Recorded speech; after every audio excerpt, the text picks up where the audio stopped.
Puthiyangadi beach road ഭാഗത്ത് കള്ളക്കടൽ പ്രതിഭാസം. നിരവധി വീടുകൾ വെള്ളപ്പൊക്ക ഭീഷണിയിലായി.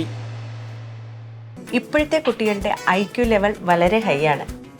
അത് നിലനിർത്തണമെങ്കിൽ പ്രോട്ടീനും കാൽസ്യവും അടങ്ങിയ ശുദ്ധമായ പശുവിൻ പാൽ ദിവസവും കൊടുക്കും. നിങ്ങൾ കഴിക്കണം. ജനതയുടെ പാലും നെയ്യും ഭക്ഷണത്തിന്റെ ഭാഗമാക്കണം.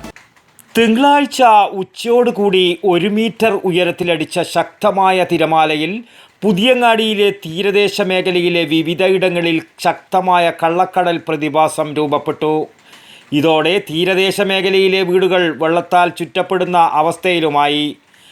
ബീച്ച് റോഡ് റിഫായി മസ്ജിദിൻ്റെ പടിഞ്ഞാറ് വശത്തുള്ള ഹംസ കെ, മുഹമ്മദ് കൂട്ടായി, റാബിയ മണ്ടൂർ തുടങ്ങിയ 6ഓളം പേരുടെ വീടുകൾ പൂർണ്ണമായും വെള്ളത്താൽ ചുറ്റപ്പെടുന്ന അവസ്ഥയിലുമായി. കൃത്യമായ കടൽ ഭിത്തിയില്ലാത്തത് അപകടാവസ്ഥ ഇരട്ടിക്കുന്നതായി സമീപവാസികൾ ആരോപിച്ചു. ഇത്തരത്തിലുള്ള കടൽ ഭിത്തി നിർമ്മാണം മാത്രമാണ് തങ്ങളുടെ ജീവനും സ്വത്തിനും സംരക്ഷണം നൽകാനുള്ള ഏക വഴിയെന്ന് വർഷങ്ങളായുള്ള ഇവരുടെ ആവശ്യമാണ്. കള്ളക്കടൽ പ്രതിഭാസത്തിൻ്റെ ഭാഗമായി കേരള തീരത്ത് 1 മീറ്റർ വരെ ഉയരത്തിൽ ശക്തമായ തിരമാലകൾ കാരണം കടലാക്രമണത്തിന് സാധ്യതയുണ്ടെന്ന് ദേശീയ സമുദ്രസ്ഥിതി പഠന ഗവേഷണ കേന്ദ്രത്തിൻ്റെ മുന്നറിയിപ്പുമുണ്ടായിരുന്നു. വടക്കൻ വാർത്തകൾക്ക് വേണ്ടി പുതിയങ്ങാടിയിൽ നിന്നും ടി ബാബു, പഴയങ്ങാടി. ശ്വാസം വലിച്ചോട്ടെ. എത്ര വയസ്സ് വരെ പാൽ കൊടുത്തു? 1 വയസ്സ് വരെ.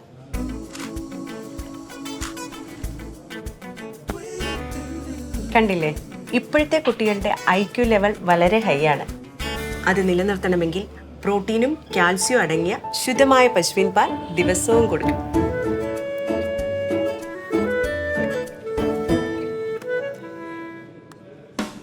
ഇപ്പൊ ജനതാ പാൽ എല്ലായിടത്തും ഉണ്ടല്ലോ.